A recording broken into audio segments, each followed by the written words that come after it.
Clive!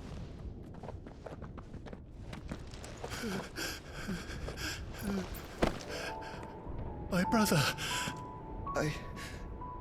I'm sorry. I'm so sorry.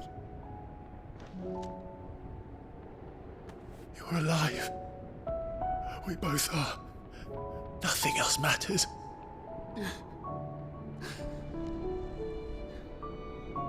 I never dared hope that I would see this day.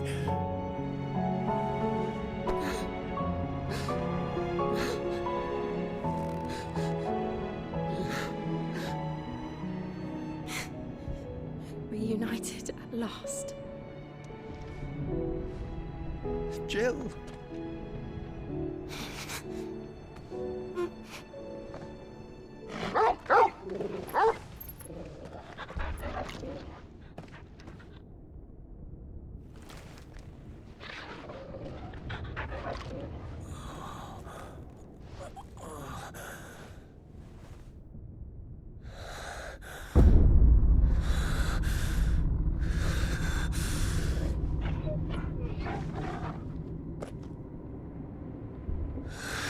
This is for my father!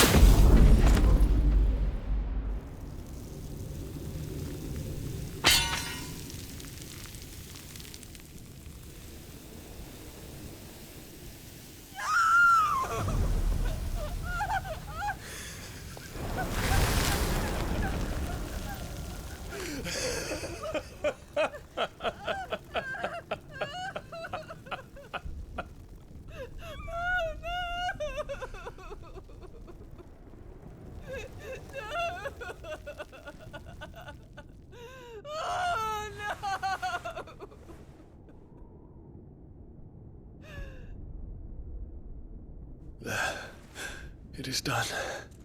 The demon that would tear our house apart is no more. Father.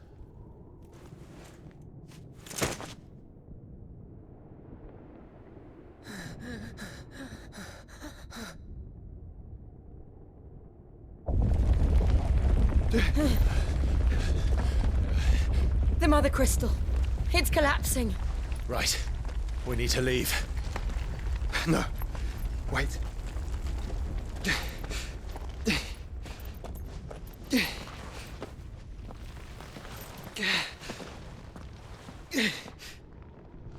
I owe him a debt. Fine.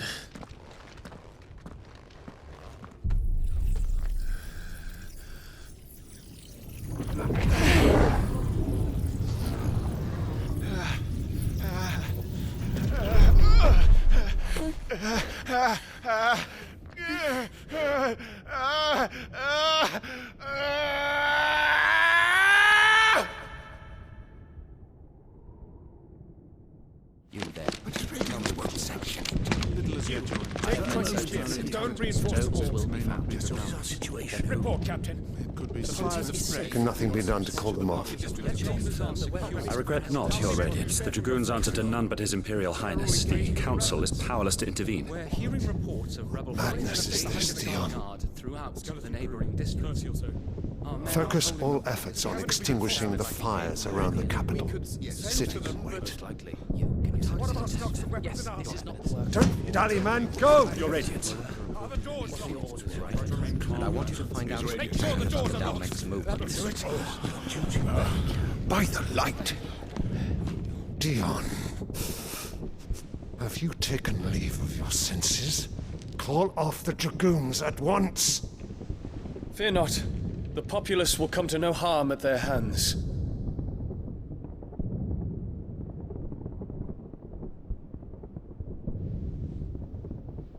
I am here to save you, Father. Save me? A creeping darkness hides in the heart of Sanbreque.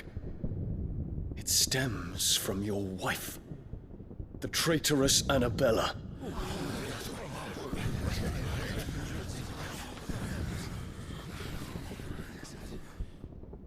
Not another word, Dion. Father, though you may not see it, The darkness has taken hold of you. It has made you forget yourself. But I bid you remember, there was a time when you ruled not with cruelty, but with compassion. Why now do you turn your back on your people? Why now do you seek to stoke the fires of war? You too have borne witness to this change, Your Eminences.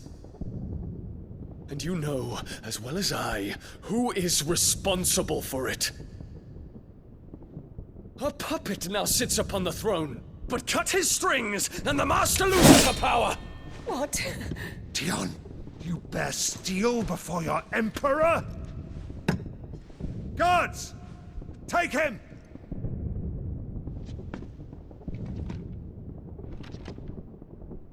For every citizen who falls, another can be bred. For every home that burns, another can be built. Those were your words. But when the last of your citizens has fallen, and all of their homes have been reduced to ash, what will become of your empire, of its rulers, of your god? As the mother crystals crumble one by one, and the blight sweeps in to claim all that we hold dear, our people look to their emperor for protection. Yet he labors not to secure their futures, but to seize what is left of the twins for himself. Even if it should come at the cost of everything his loyal citizens have labored to build. Dion, you must understand. A small price to pay, is it not? You've been blessed with great power, Dion. Enough to win me the world. So go, claim Valisthea for me, brother.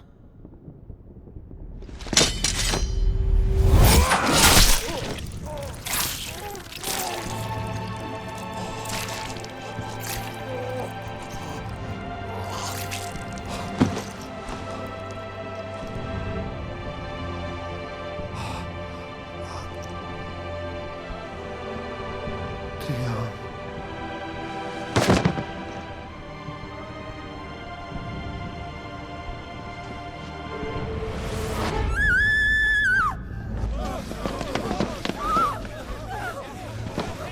Guards! Guards! Father. Poor father. How he doted on his children. That he would die to protect me was plain. It was but a matter of when. You planned this? You did well to endure so long. But you broke in the end, as I knew you would. And now Muthos approaches. Put him to the proof. I would see if he breaks. Go, Bahamut. Kinslayer.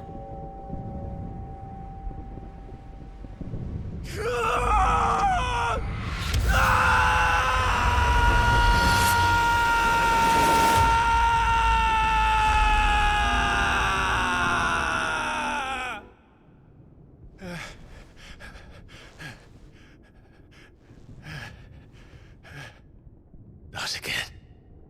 Brother? It's a long story.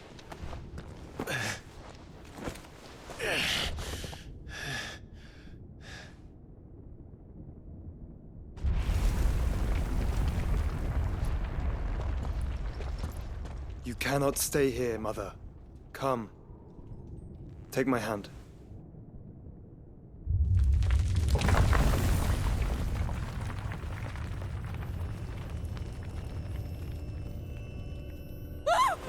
Get away from me!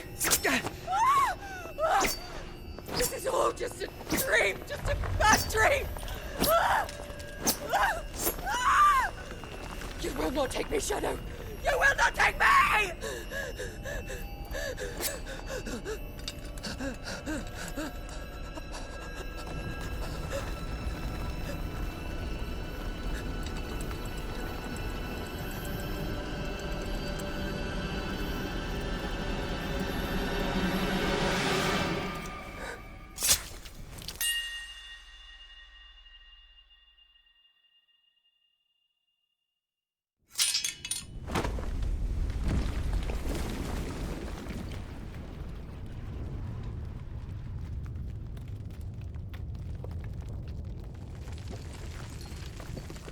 Mother.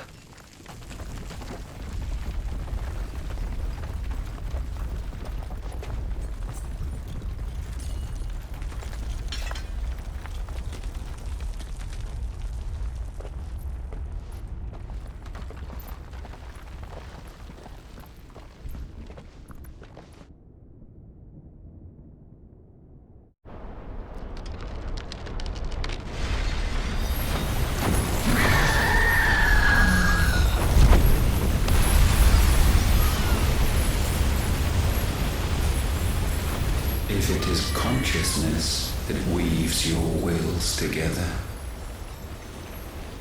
consciousness that blurs the boundary between your own will and that of others, then we shall set you apart once more.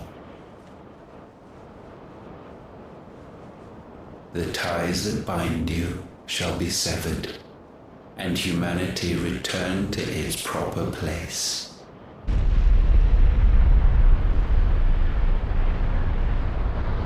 By primogenesis shall a new age of reason begin.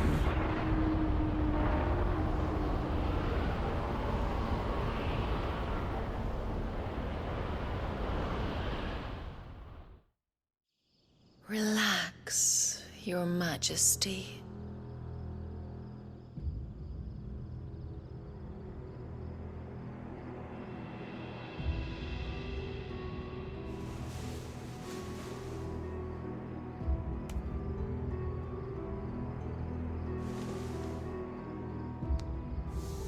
Don't you want to play?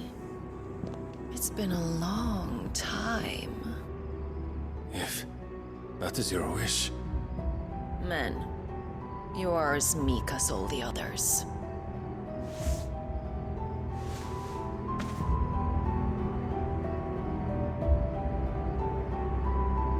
Such feeble creatures.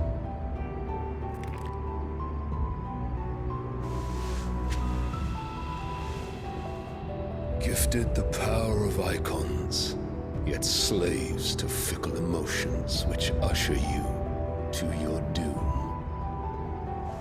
And so you bind your fragile wills with strands of consciousness. The wretched handiwork of a wretched people. The sons of fire were united at last, and for but a moment their flame burned bright. Soon Muthos shall become our perfect vessel. And then shall the world be remade. Not before the bonds are severed, of trust, of respect, of love. Only when every strand of consciousness is cut away, may Muthos return to our side. By primogenesis shall all be undone. Mankind shall be rid of his wretchedness, and Muthos of his will. But while he yet clings to it, he has the power to forge bonds anew, and so we bid you. Find Muthos, and sever every one. To destroy that which has no physical form. You ask the impossible. There is nothing your black blade cannot cut, Odin. We shall unite with Muthos, and bring forth a new world. So long as our vessel remains unclaimed by humanity. It shall be done, Master. My will is yours.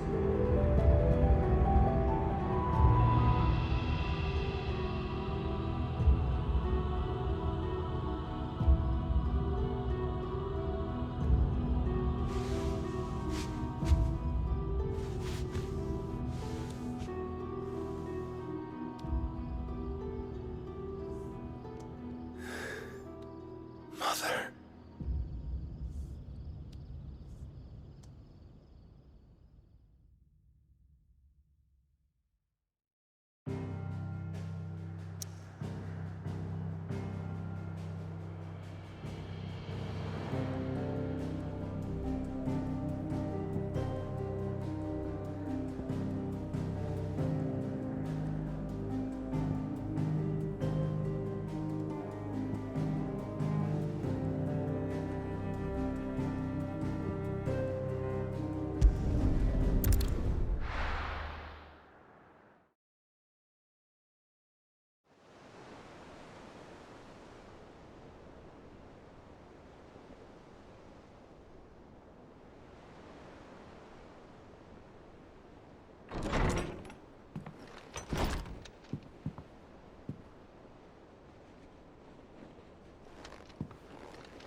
How is your brother?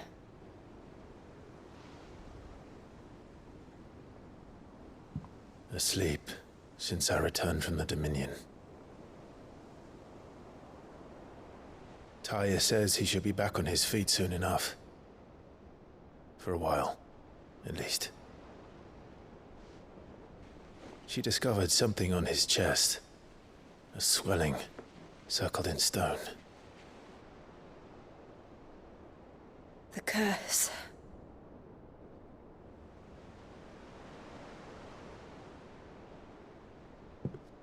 For every mountain we climb, another rises up to greet us, doesn't it? It's never ending.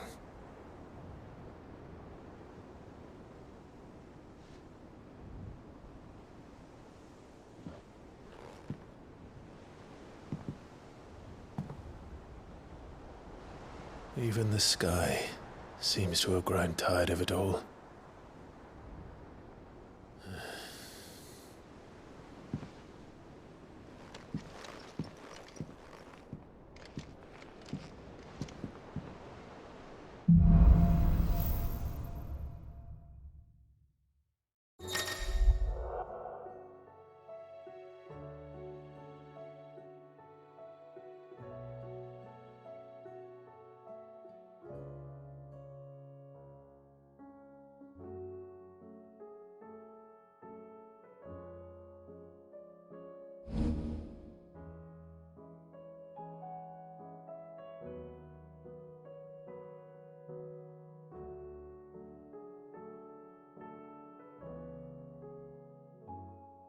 Taya won't be happy if I disturb Joshua. While he rests, I might as well see what Otter has to say.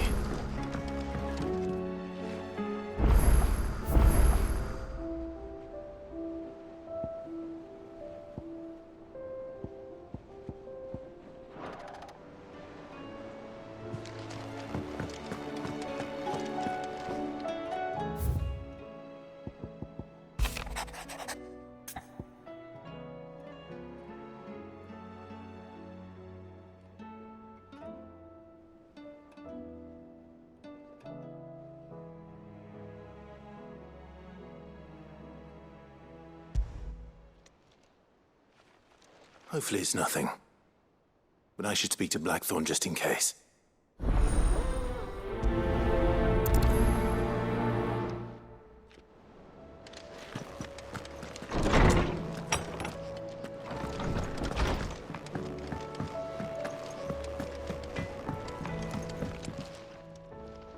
Blackthorn, do you have a moment? Not really, no. This won't take long. I just wanted to ask how you're getting on. August was worried about you, and you might still be doubting your craft. even after learning the trick of that cuirass. Is there something else weighing on your mind? Perhaps sharing your thoughts might help. That bastard's like a dog with a bone. Still, you've got a keen eye, I'll give him that. He's just, well, Karen showed me something. Something I've never seen before. And that was? A sword. An odd-looking thing with a single-edged blade. The metal itself wasn't anything to write home about, but fuck me. The edge on it. You could slice a man clean in two with a weapon like that, and he'd be halfway home before he even realized he'd been cut. So that's what's troubling you? No. Not troubling me exactly. More distracting. Can't stop thinking, how do you get an edge that sharp? It's driving me mad. And if you knew how to do it, we could arm the curse breakers with even better blades. That's about the size of it, yeah. I'll see what I can find out. Sharper swords are always welcome. And we can't have our master blacksmith being distracted. You're a soft touch, you know that. But I can't say I'm not grateful for it. Good luck, eh? Thank you. Let's see what Karen knows about this sword.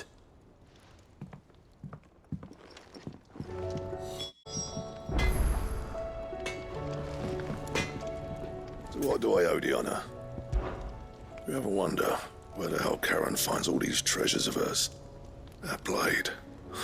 I've never seen anything like it in all my years as a blacksmith. The edge on that thing. Fuck me.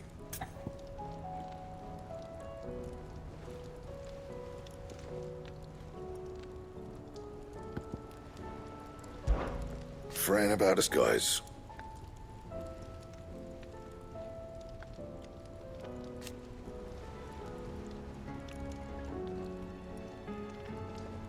Unless that is... What do you want?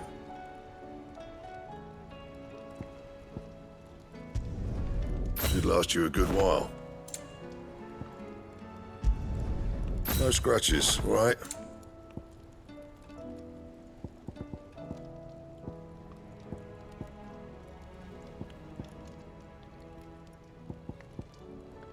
And?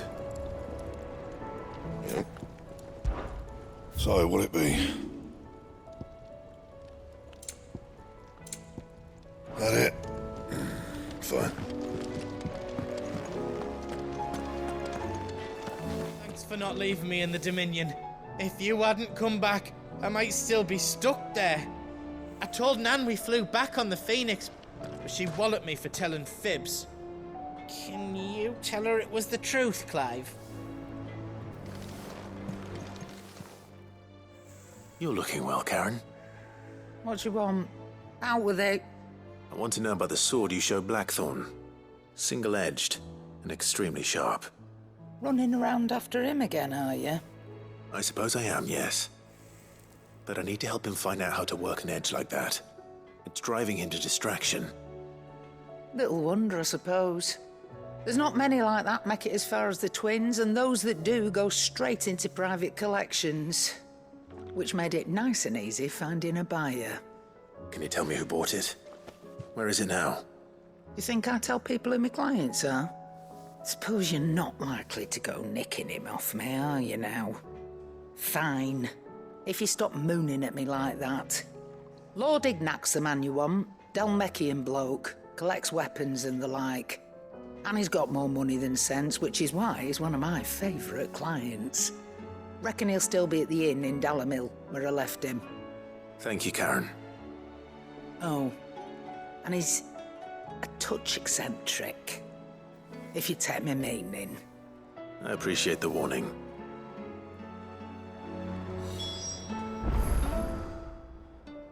Aye, it's a dangerous world out there.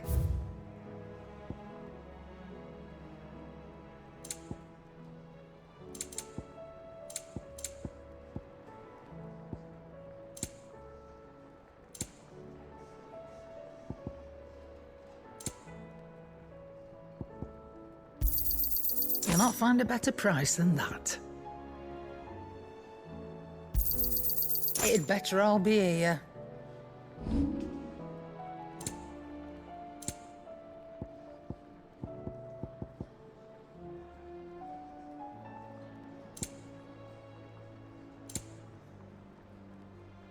finished, are you?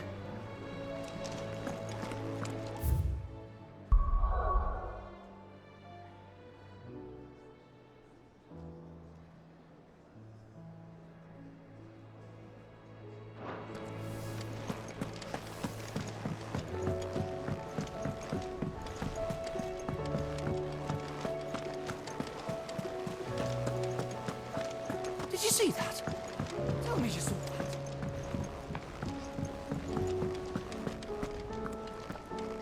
What are you making them skies then? Yellow and his what? How may I help you today, Clive? Your benefactors are a generous lot. Here you are.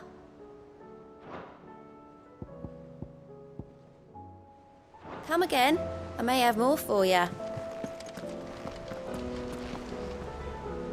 Otto, how fares the realm? The realm?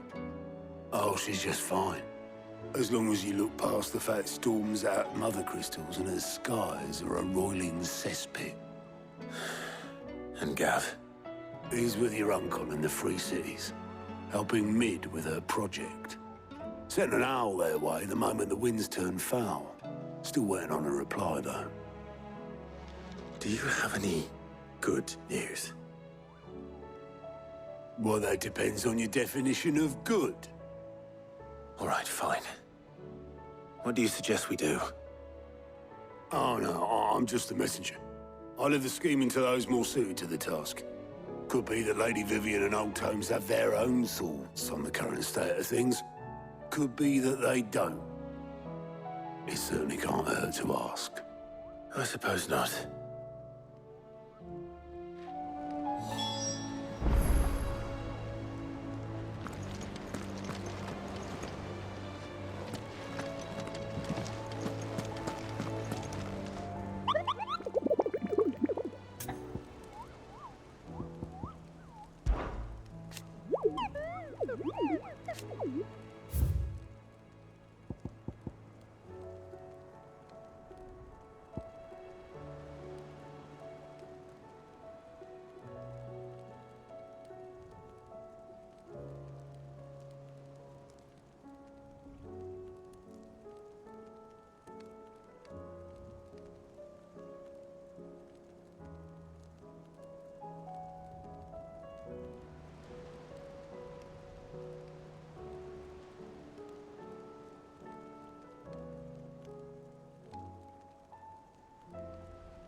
How is it that every one of your little excursions presages some inexplicable catastrophe? Not that you are to blame for the Dominion's fate. No one could have predicted the actions of the Crown Prince. I'm sorry I couldn't save your home. My countrymen are stronger than you think. A few toppled clock towers won't break their spirits. They'll be back on their feet in no time. I hope so. Look at us. Bluer than a pair of bog crabs. Tempting though it may be, sulking will not help us find a solution to this mess. You believe there's one to be found? I don't know. But I am certain we're more likely to find it if we first examine the facts.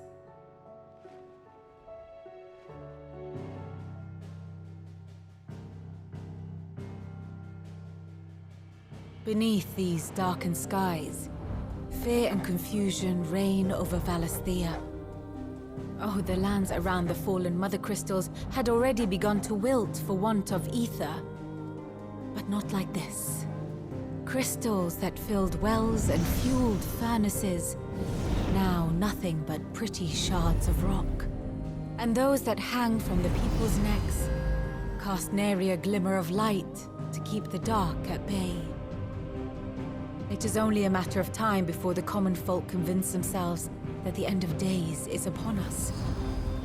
Yet I fear a swift end is more than we can hope for. While most of the world thirsts for ether, the remainder drowns in it, spawning Akashic in droves. And amidst the hordes of mindless beasts, with magics as like to fail as function, even the strongest nation would falter. Rosaria and the Iron Kingdom teeter on the brink of collapse, while the tragedy in Twinside has all but paralyzed the Holy Empire. Dhalmekia fares little better. Rumor has it the ministers fled the capital after the fall of Drake's Fang, leaving their beloved republic to crumble. Waloed, meanwhile, moves in earnest. The Einherjar has been sighted off Storm. The world, in short, is in chaos. It would seem our civilization was nothing but a castle of sand, to be washed away at the whim of the waves.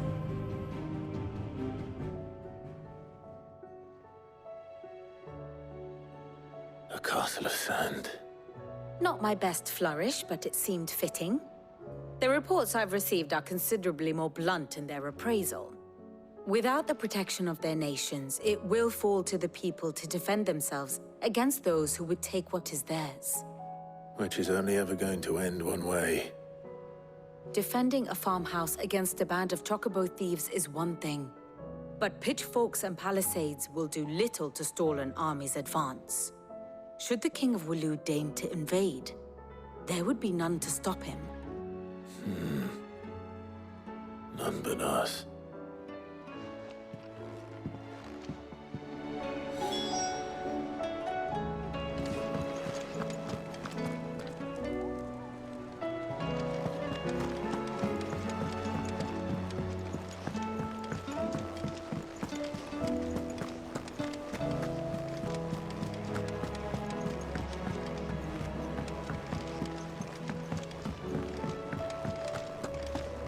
Seems the hideaways.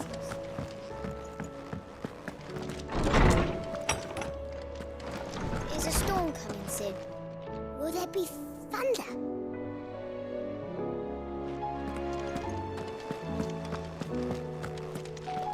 Sid, did you know that chocobos are far more resilient to the effects of ether than most other beasts? Some say that's one of the reasons they were tamed for use as mounts and sumpters, so that an ether flood wouldn't mean instant death for their riders or drivers. Me, I reckon they built it up over generations. Too many foolish traders driving their birds into floods, and only the toughest surviving. Let me guess. You're here about the skies. Is there anything you don't know, Lawsman? It doesn't take a court astrologer to augur the obvious. As for what has disturbed the heavens, that, I believe, is a question the Fallen might be better placed to answer than I. And on the 6th day did the gods tear the sun from the firmament, visiting darkness upon their prideful sons and daughters. But I dare say you remember your childhood lessons on the sins of Zemeckis only too well. You think they're connected? That Ultima was one of the gods responsible? Well, he has certainly exhibited powers that we mortals would associate with the divine. There is nothing divine about him. But he wouldn't be the first god of whom that could be said, now would he? Yet for all the fairy tales that tell of the sins, there is almost nothing in the way of actual historical accounts. Had I the Journal of Moss the Chronicler, I may have been able to tell you more, but alas, I fear all remaining copies have been lost to time. You will forgive me, I hope? Certainly not. Because there is nothing to forgive. Even without this journal, you've provided us ample wisdom. And we will always be grateful for it. Perhaps Otto will be more inclined to share his thoughts when he hears what the others had to say.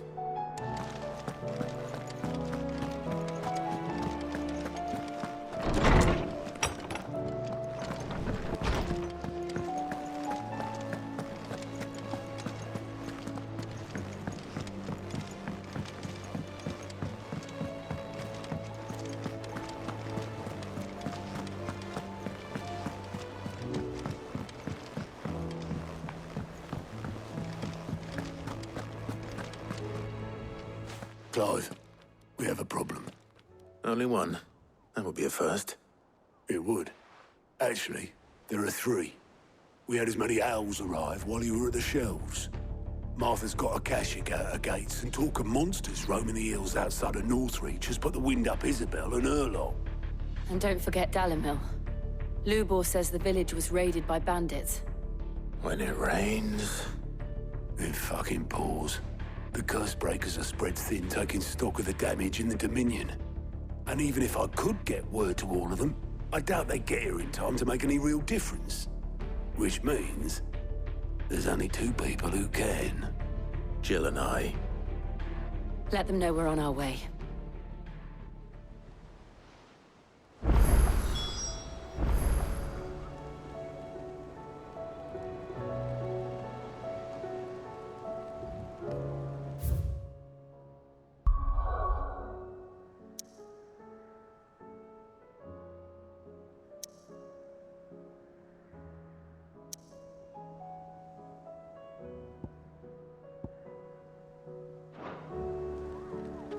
The messages from Martha, Isabel and Lubor weren't long.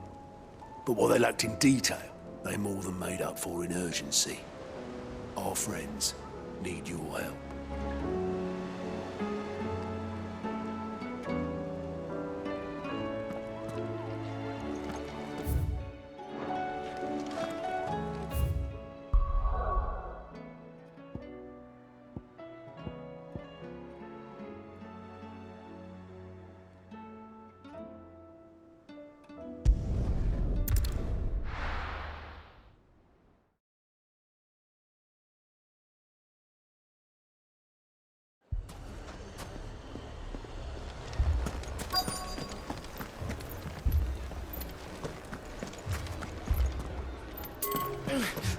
Fucking thieving bastards! If you're wondering why Dalimil's in such a sorry state, you can blame the bandits.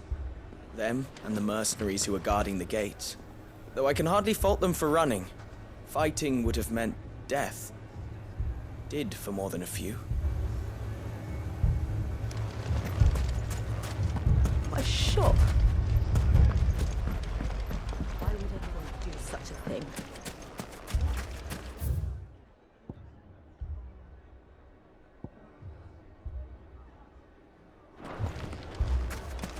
Oh, I'm ruined.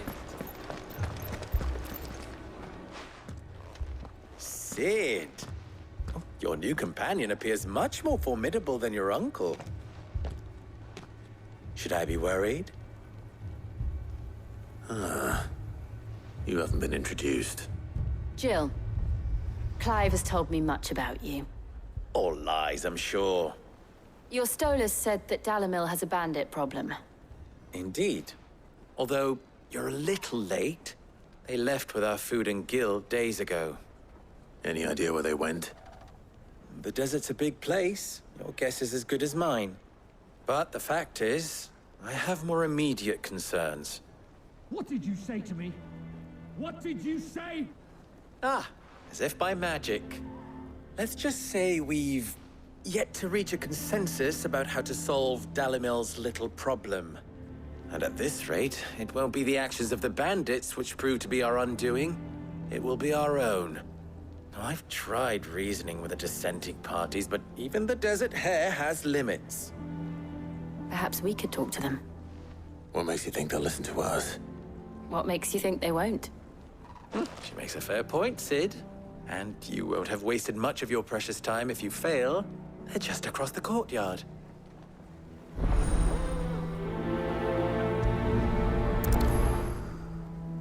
Suppose we just follow the shouting.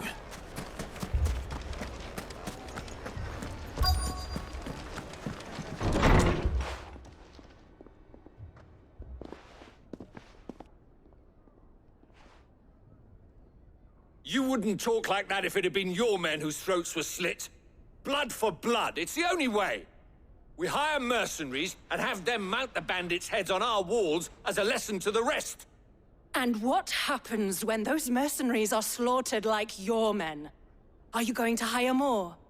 We're better off using that coin to buy food and supplies. If we hire mercenaries, the only thing we're buying is the bandit's ire.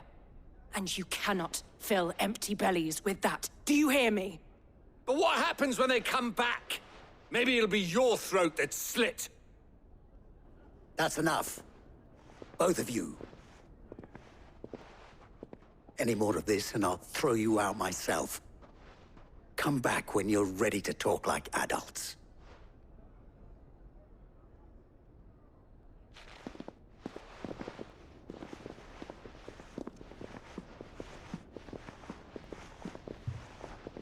Victor. What's he doing here? Sid. And Lady Jill. What brings you here? I was about to ask you the same thing. Costness is in chaos, and the markets have all but ceased to operate. The Briar's Kiss here in Dalimil is the only place I can reliably obtain supplies. I was here to do just that when Master Lubor told me of his troubles. He thought I might be able to talk some sense into these fools. But if you're here, I suppose his patience must be waning. Who are those people? Those were the thorns in Lubor's side. And the reason this place might be headed the same way as Costness. It's these accursed skies. The darkness is enough to drive a man to madness. Or an entire city, for that matter. We're still working on the skies. But in the meantime, perhaps we can find a solution to Dalimil's problems. I hope so. For all our sakes.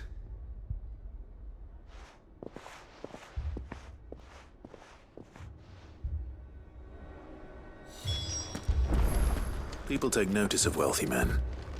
Shouldn't be too hard to track down Karen's collector. Fetch!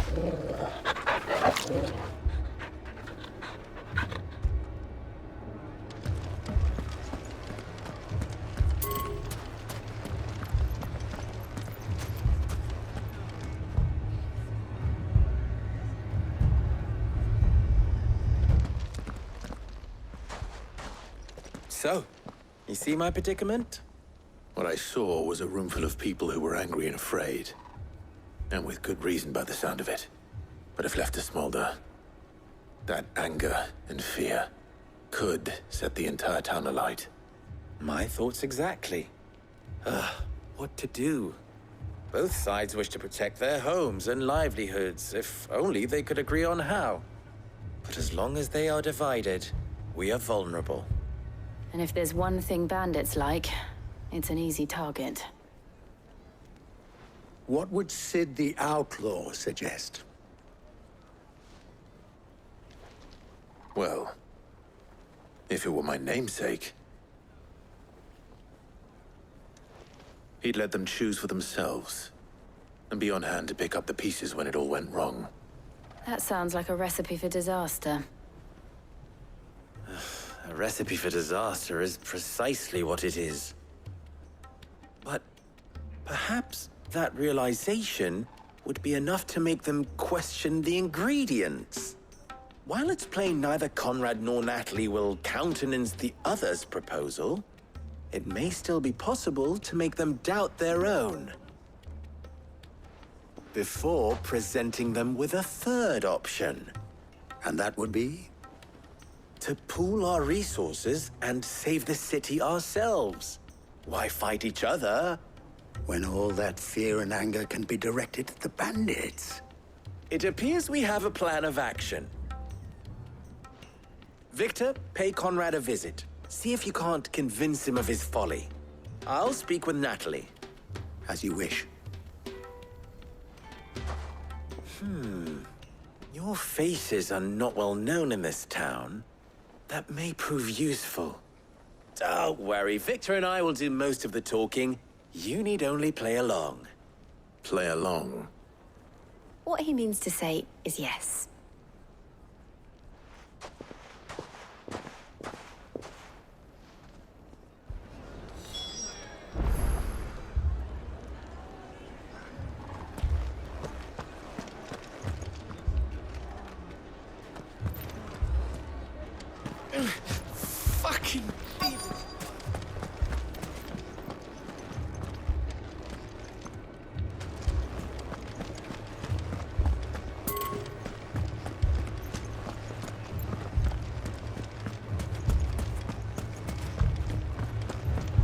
Mummy, I'm scared.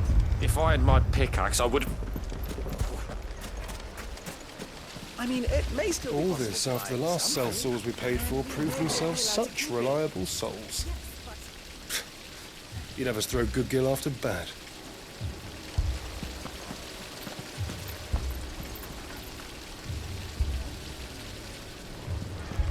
Never poke a hornet's nest, they say. Conrad's going to get us all killed. Anything to provoke them.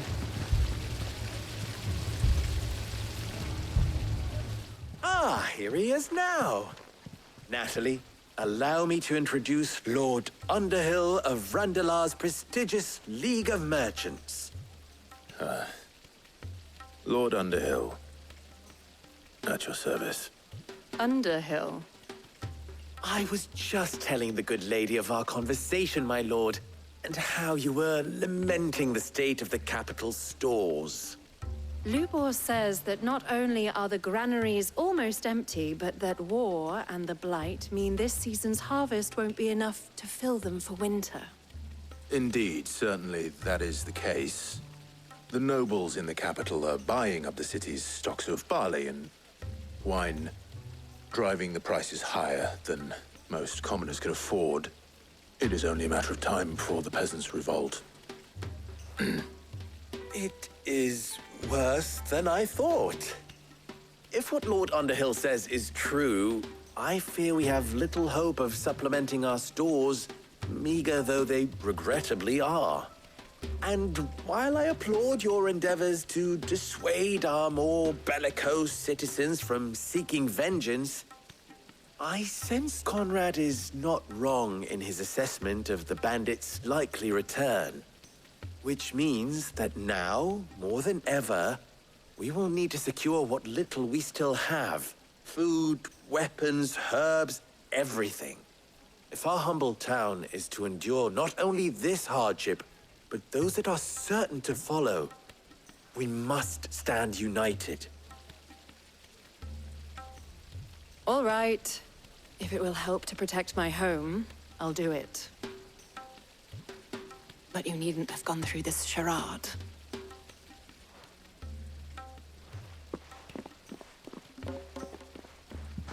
Thank you, Clive. Your performance was nothing if not workmanlike. She saw right through it. I didn't say it was good, merely that it produced the desired effect. Now, my scouts should be returning shortly. Meet me back at the Briar's Kiss, and we shall see what we face.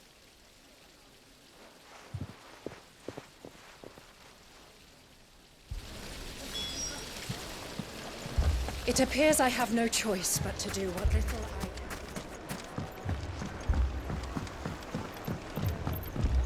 can. My shop. Oh, fucking thieving bastard.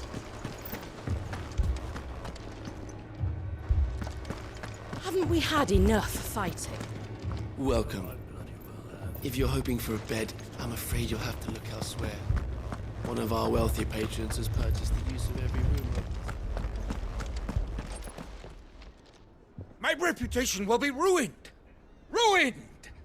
Calm yourself, Lord Ignac, I beg of you, before you do yourself a mischief. Pardon the intrusion, but... Out! Get out! I paid for these rooms so I wouldn't be disturbed. Leave me be! Please, allow me to apologize. His lordship is going through a difficult time, and he's never been fond of guests arriving unannounced. Radim! Get rid of the filthy oaf this instant! Very good, Lord Ignac. Would you mind stepping outside for a moment?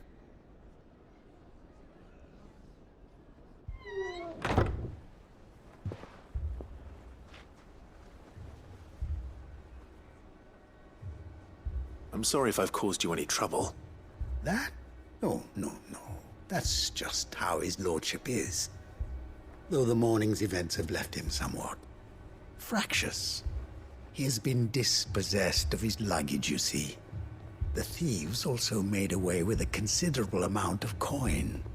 Coin the innkeeper will soon be keen to collect. I don't suppose a certain blade was among the stolen items. A single-edged sword. It was purchased from a merchant friend of mine.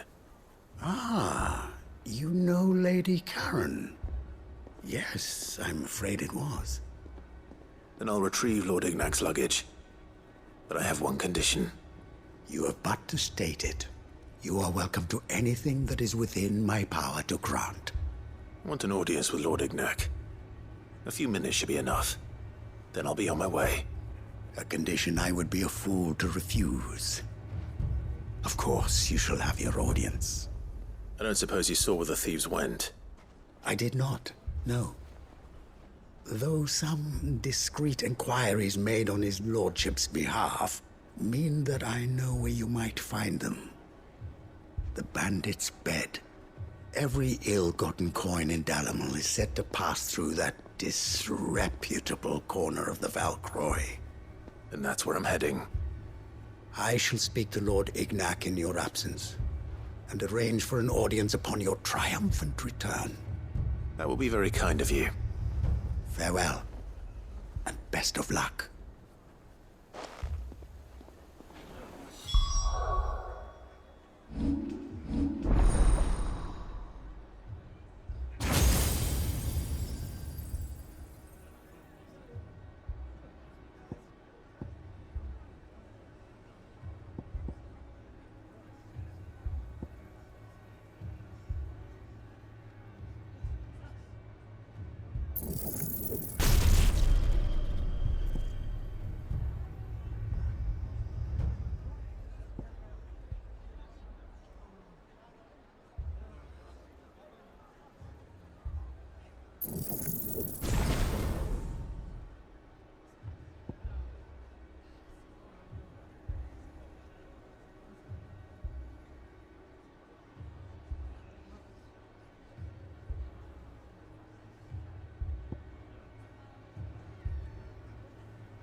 Come on.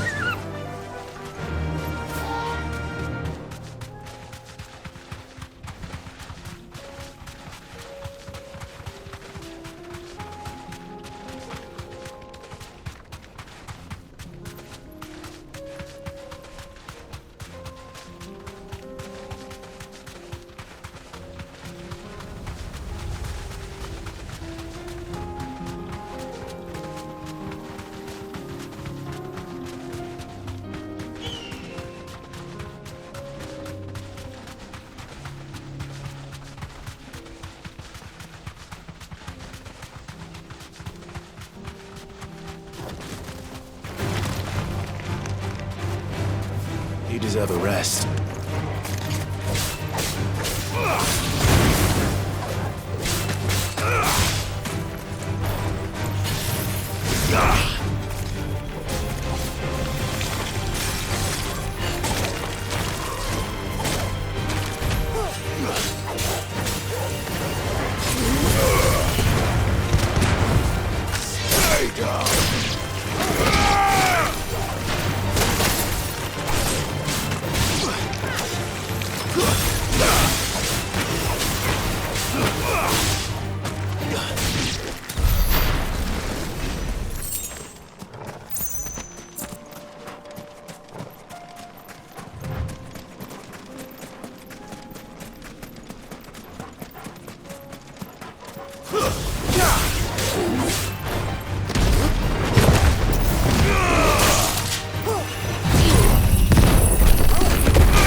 Ugh!